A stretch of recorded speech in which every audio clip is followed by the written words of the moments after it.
আসসালামু আলাইকুম। আজকে বিকালবেলায় আমার মুরগিগুলোকে আবারও ছেড়ে দিব। সকালে একবার ছাড়ছি, এখন বিকালবেলায় একটু ছেড়ে দিই, দেখি ওদের মনের ভিতরে কি চলে।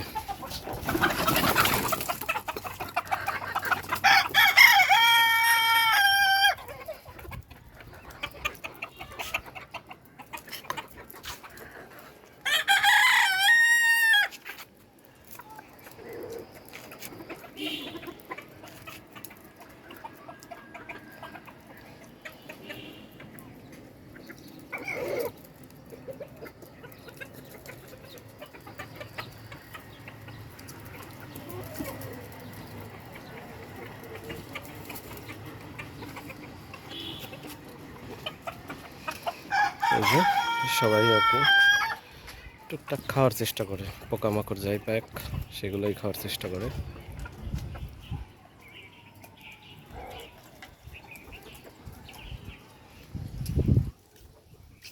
এদের অবস্থা।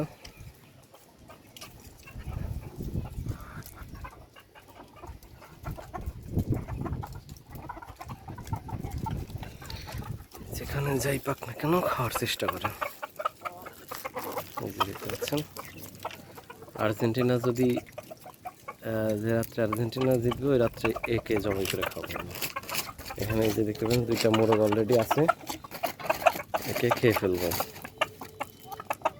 ধরে যাক কালকে পরশু দিন। দেখতে পাচ্ছেন যে এ খাচ্ছে, ও জানে না যে ওরে আমি খেয়ে ফেলবো। এই যে দেখতে পাচ্ছেন এখানে খাবার দিছি, এখানে খাবার খাওয়ানো যাবে না, এই খাবারগুলো থাক।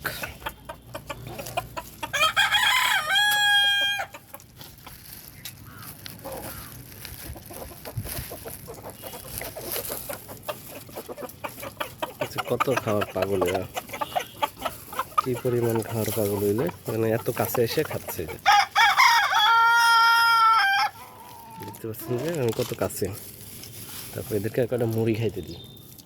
দেখতে পাচ্ছেন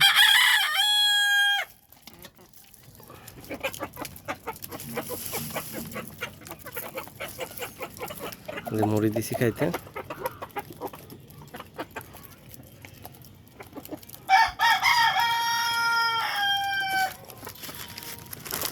ডিম পাচ্ছে সেটা দেখে নিই, বেশ কয়েকদিন ধরে আমি ডিম কম পাচ্ছিলাম।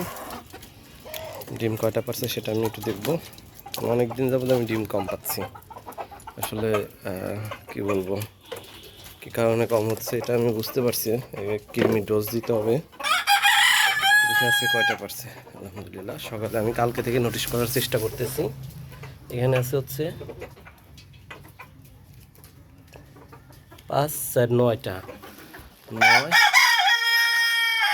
10, 11, 12, 13টা।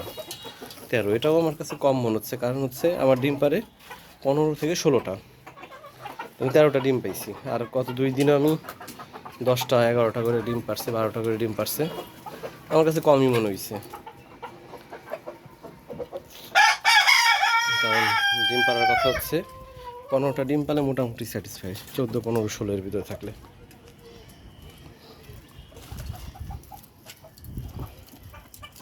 এই হচ্ছে অবস্থা।